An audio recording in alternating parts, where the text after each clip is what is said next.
Castle Kid dropped and it sold out within minutes. The reveal is still yet to happen, and the price floor is sitting just above mint. Let's jump in and check out the post-drop stats. A real quick background, Castle Kid is Colin Tilley's NFT project. Colin Tilley is a major music video director in the States, and he actually influenced me to actually kind of get in and direct music videos when I first got into video production. So big shout out to Colin Tilley. And it has relevance because his production company is called Boy in the Castle. So Castle Kid kind of makes sense, and that is relevant when it comes down to the drop. So it is somewhat congruent with his image.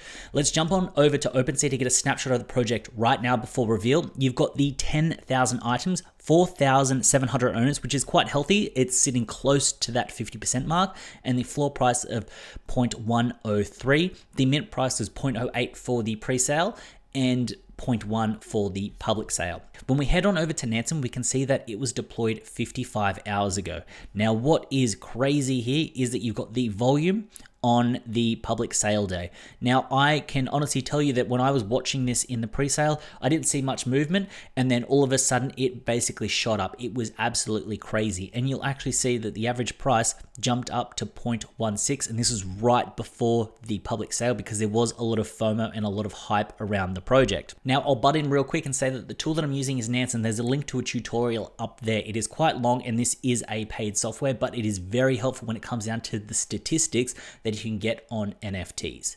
Now, when you have a look at the average price, we can see that it did have that run up, but then afterwards it kind of dipped, then it boosted back up to around that 1.4, and then it's dropped back down. Now, we have seen a little pip down, and that's when we kind of got that second dip to the 0.08, and we can see it bouncing back up. So we can see that average price sitting at around that mint price, which is nice to see. It's nice and healthy.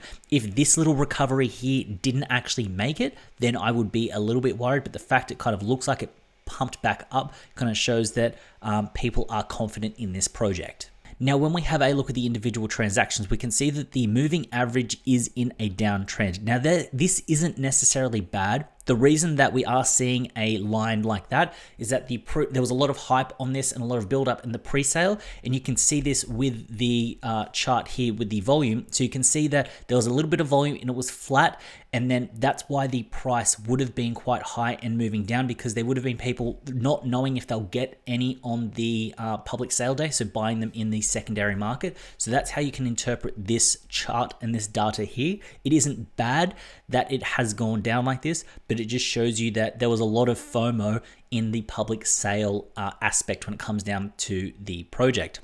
Now, what you can see here is there is this little dip, which is on the public sale day, and then it kind of rises up and then dips down again. What I'm seeing here is that this is pre-reveal. It looks like a floor is at around that floor mint price, that 0.08. You can see it kind of double tap that there.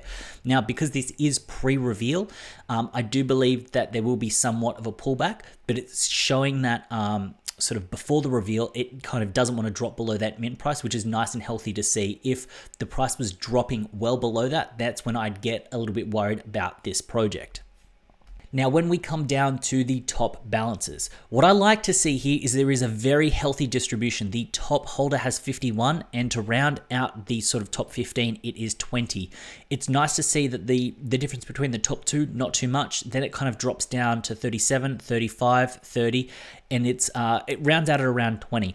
The reason that I like this, and I think it's a healthy distribution, is with the difference of 30 between the first and the 15th holder is quite good. If the first holder was around 100 and the last sort of the 15th holder was around sort of 5, then I'd be worried that there'd be too many large people in the project that then could dump on it.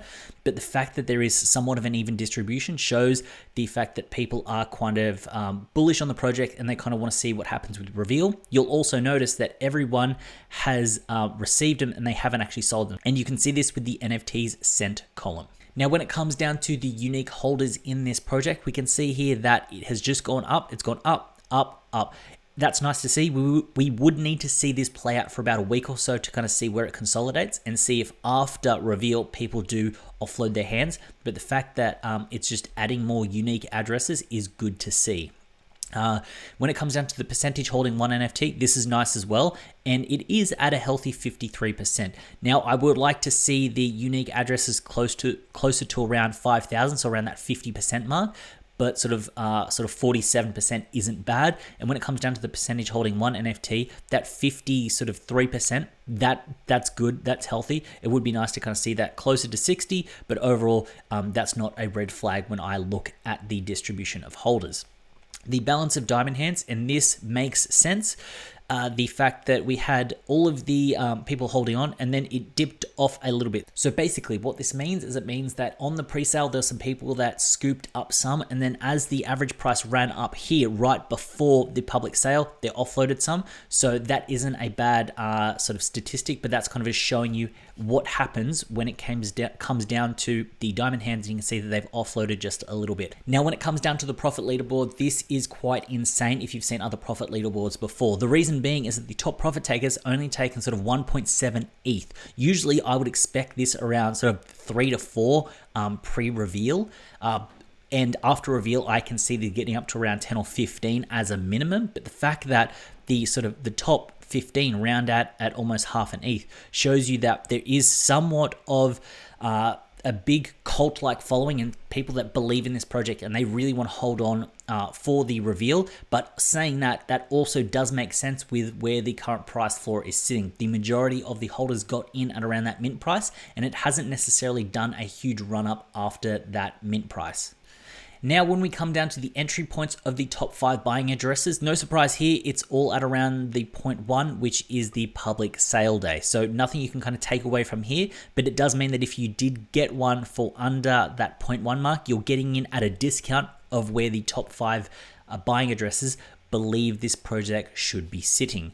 Where the smart money is buying in, we can see that there is a huge line on the public sale day, so they may see something in particular NFTs that other people don't. What I find weird and different about this is the fact that smart money is buying in at a higher price, a higher average price above that 0.1, as opposed to where the top 5 buying addresses are. Usually the smart money is buying in at a more conservative entry point compared to the top 5 buying addresses, because I imagine the top 5 buying addresses as just guys YOLOing in and just going as hard as they can. But the fact that the smart money has actually bought in at an average, or there's a big clump in above that mint price, makes me think that they're seeing something that other people aren't.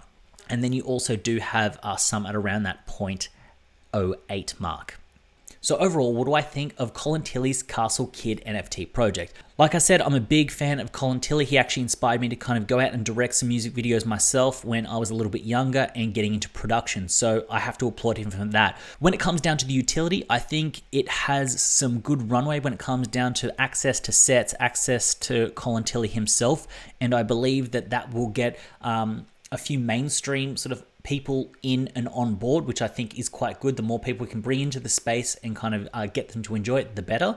And when it comes down to the art, I think it is a little bit busy, but it does play into his theme and his ethos. I think longer term, this project has some strength if Colin and his team can actually incorporate this into what they're actually doing with his work outside of the NFT space. I think that's what will be crucial to this. He would need to push it and actually kind of incorporate this into lots of his work moving forward to actually kind of get a chance at having longevity when it comes down to this project. When we strictly get to price, it is nice to see that we've had that little dip down, but it has popped back up and it's sitting at around that mint price currently. Now, I think this is very crucial and it shows the strength of the community when it comes down to Castle Kid.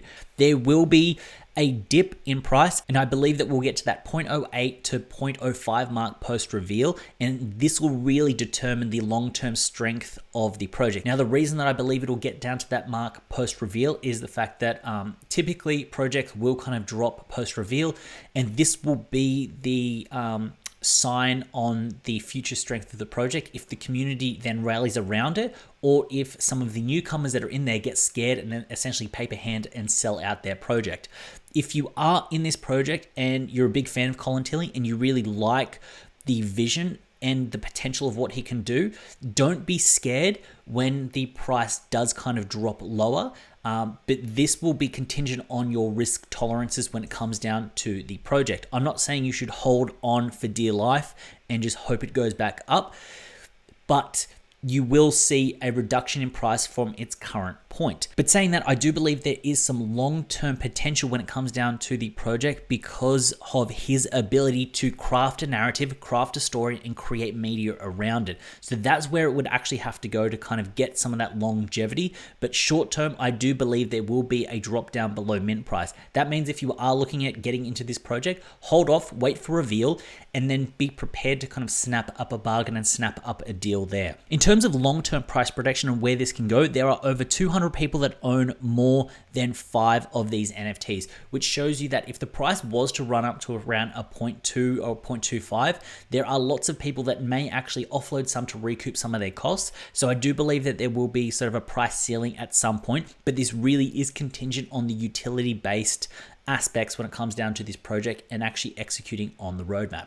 So overall, I hope you enjoyed that deep dive into the post-drop analysis pre-reveal stats of Colin Tilley's Castle Kid NFT project. If you found value in this video, please consider hitting that subscribe button. It really does help out with the YouTube algorithm. Also, while you're down there, hit up that like button as well. As always, it's been a pleasure having you with me. I look forward to seeing you in the next one.